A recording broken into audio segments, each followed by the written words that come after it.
Russian president Vladimir പുടിന്റെ മുഖ്യ വിമർശകനായിരുന്ന Alexei നവൽനിയുടെ മരണത്തിൽ രൂക്ഷമായ പ്രതികരണമായി അമേരിക്ക അടക്കമുള്ള പാശ്ചാത്യ ഭരണകൂടങ്ങൾ രംഗത്തെത്തി. നവൽനിയുടെ മരണത്തിന് ഉത്തരവാദി പുടിൻ മാത്രമാണെന്ന് അമേരിക്കൻ പ്രസിഡന്റ് ജോ ബൈഡൻ ആരോപിച്ചു.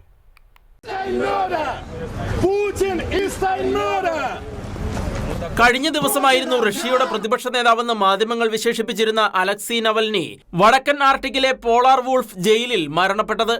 വഞ്ചനാക്കുറ്റം ഉൾപ്പെടെ ചുമത്തി 19 വർഷത്തേക്ക് ശിക്ഷിക്കപ്പെട്ട നവൽനിയെ പീനൽ കോളനിയിലെ ജയിലിലേക്ക് മാറ്റിയിട്ട് 2 മാസത്തോളം മാത്രമേ ആയിരുന്നുള്ളൂ. പതിവ് നടത്തത്തിന് ശേഷം തിരിച്ചെത്തിയ ഉടനെ നവൽനി അബോധാവസ്ഥയിലാകുകയും മരണപ്പെടുകയുമായിരുന്നുവെന്നാണ് ജയിലധികാരികൾ വ്യക്തമാക്കിയത്. എന്നാൽ പ്രസിഡൻഷ്യൽ തെരഞ്ഞെടുപ്പ് അടുത്തിരിക്കുന്ന റഷ്യയിൽ വ്ളാദിമിർ പുടിന്റെ ഏറ്റവും വലിയ വിമർശകനായ നവൽനിയുടെ മരണം കൊലപാതകം തന്നെയാണെന്നാണ് പാശ്ചാത്യ മാധ്യമങ്ങൾ റിപ്പോർട്ട് ചെയ്യുന്നത്. നവൽനിയുടെ മരണവാർത്ത കേട്ടപ്പോൾ തനിക്ക് കടുത്ത രോക്ഷമാണ് തോന്നിയതെന്ന് അമേരിക്കൻ പ്രസിഡന്റ് ജോ ബൈഡൻ പറഞ്ഞു.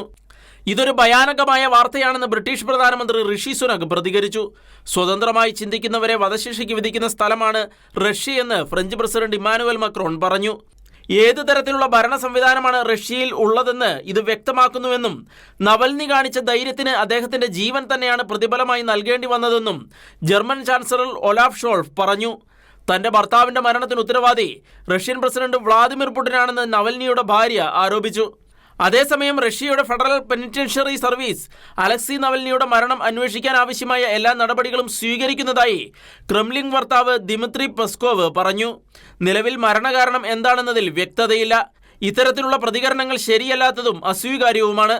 പ്രസിഡന്റിനെ വിവരം ധരിപ്പിച്ചതായും മരണകാരണം എന്താണെന്ന് വിദഗ്ധരായ ഡോക്ടർമാർ വ്യക്തമാക്കുമെന്നും ദിമിത്രി പെസ്കോവ് വ്യക്തമാക്കി. International desk, Shekinah news.